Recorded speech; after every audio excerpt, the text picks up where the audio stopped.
d'événements glorieux de l'histoire de France. Des batailles, des traités, ou des règnes. Ici, au sein du sanctuaire le plus important de la Bretagne, le geste que nous faisons est d'une autre nature. Nous nous trouvons devant le monument des morts de toutes les guerres. Nous ne sommes donc plus dans la commémoration, mais dans la reconnaissance. J'ai tenu à venir m'associer au souvenir et au respect que l'on doit à tous ceux qui, siècle après siècle, combat après combat, sont morts pour nous permettre de vivre dans cette France que de nombreux peuples et pays nous envient et admirent. Nous ne serions pas les héritiers pieux de ce que nous devons à ceux qui ont donné leur vie pour cela. Dans ce cénotaphe, il y a l'esprit des milliers d'hommes qui ont aidé notre pays à se construire par leur sacrifice. Il y a l'âme de la France qui s'est forgée peu à peu. Les combats passés reflètent aussi une politique voulue et poursuivie au cours des siècles. Ce monument résume à lui seul notre histoire.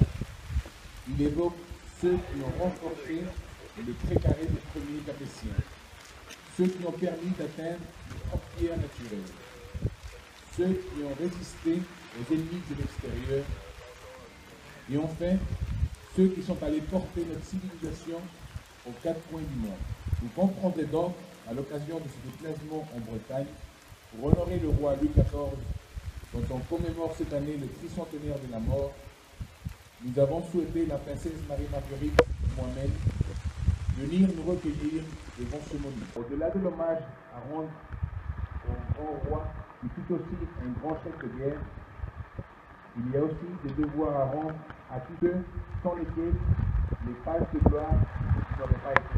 Un souvenir qui est très présent d'abord par toutes les prières d'intercession adressées par sa mère et ensuite par son œuvre à Port-Louis ou à Lorient, deux villes marquées par une vie militaire toujours active. Nous l'avons constaté, ils ont été reçus par la Marine nationale. Nous avons pu y voir à l'œuvre des fusiliers marines et commandos, héritiers contemporains de la Marine royale. La tradition perdure à travers ces unités de l'île. Mais le roi de gloire a aussi été un souverain charitable et reconnaissant. Avec la fondation des Invalides, Louis XIV a montré qu'il avait le souci de ceux qui avaient combattu dans ses armées pour assurer à notre pays paix et prospérité. Il a voulu le plus beau monument, la meilleure des institutions, pour qu'une fois vieux ou blessés, ceux qui ont servi ne soient pas oubliés. Son œuvre est toujours là comme un témoignage du soin qu'il prenait de l'âme et du corps de ceux qui avaient combattu à ses côtés.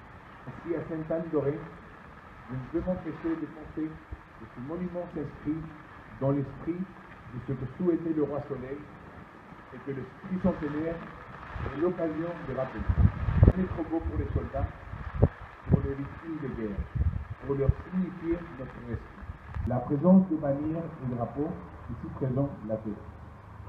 La symbolique des statues rappelle tous les corps des armées contemporaines, les hussards, les lanciers, les mousquetaires, les dragons et les chevaliers comme Bayard, dont les statues sont à quelques mètres. Les herbes que nous déposons, les chants et cantiques qui montent comme autant de prières sont les signes de cette reconnaissance à tous les soldats de toutes les guerres, de toutes les époques qui ont donné leur sang